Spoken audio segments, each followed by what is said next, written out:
Bonjour Monsieur Comte-Sponville. Avant de commencer, je tiens sincèrement à vous remercier de nous accorder cette interview. À votre avis, à la lecture des premiers épisodes, la série reste-t-elle fidèle à la clarté de votre écriture et à la justesse de votre pensée? Alors vous avez raison, c'est difficile de parler de quelque chose qui n'existe pas, quoique les théologiens s'en occupent depuis quelques siècles, mais c'est d'autant plus difficile pour moi, parce que c'est la première fois que je lis un scénario. Moi, je ne suis pas un homme d'image, et donc c'est difficile pour moi de savoir ce que ça peut donner à l'écran ou à l'image. Mais alors pour ce qui est du fond, oui, bien sûr, c'est fidèle. Alors, à la clarté de ma pensée, c'est gentil de la trouver claire, je crois d'ailleurs qu'elle l'est. Mais en un sens, ce n'est pas le problème, parce que, par définition, un récit, une image ne peuvent pas avoir le même type de clarté qu'un texte philosophique. Donc, je trouve le scénario ou les scénarios très clairs, mais évidemment, je ne peux pas y chercher, ça serait une erreur d'ailleurs que de vouloir y trouver une clarté conceptuelle ou systématique du même ordre que dans un texte philosophique.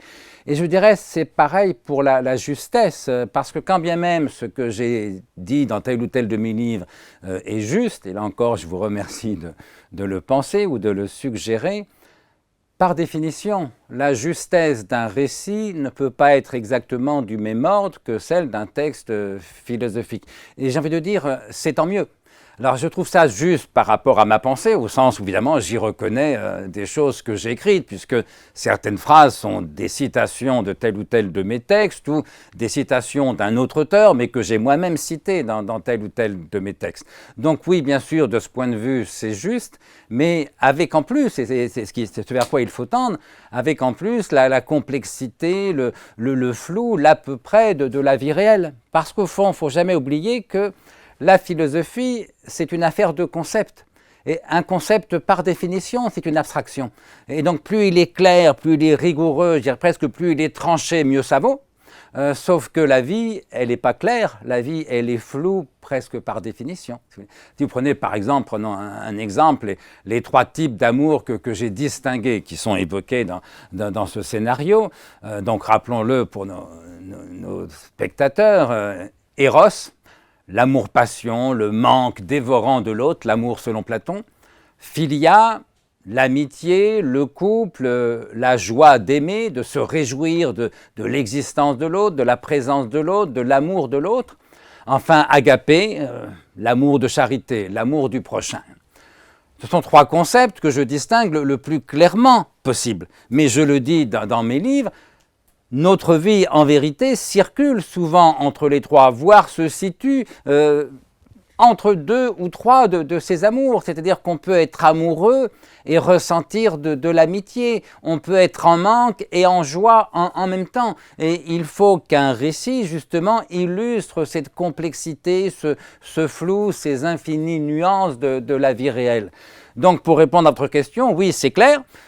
Oui, ça me paraît juste par rapport à ma pensée, mais fort heureusement, ça n'est pas de la philosophie appliquée.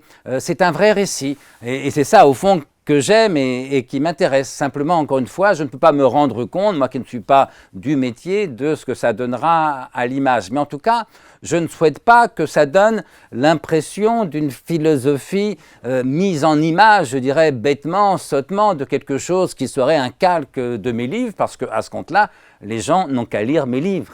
Et donc, il faut que ce soit une œuvre originale, une œuvre singulière, que ce soit l'œuvre de Pénélope et non pas la mienne, quoi. Alors que mes livres puissent l'influencer, l'enrichir, la nourrir peut-être, je m'en réjouis, voyez, mais voilà, c'est une œuvre singulière, c'est la sienne, ce n'est pas la mienne, et puis surtout, c'est une œuvre de fiction qui doit valoir par la vérité, parce que moi je crois que l'art, y compris la fiction, doit être vrai, mais la vérité en l'occurrence, ça n'est pas de correspondre à une pensée, qui serait par hypothèse la mienne, c'est de correspondre à la vérité de la vie de nos concitoyens, qui encore une fois est toujours, et au fond c'est heureux, plus complexe, plus flou que telle ou telle pensée conceptuelle.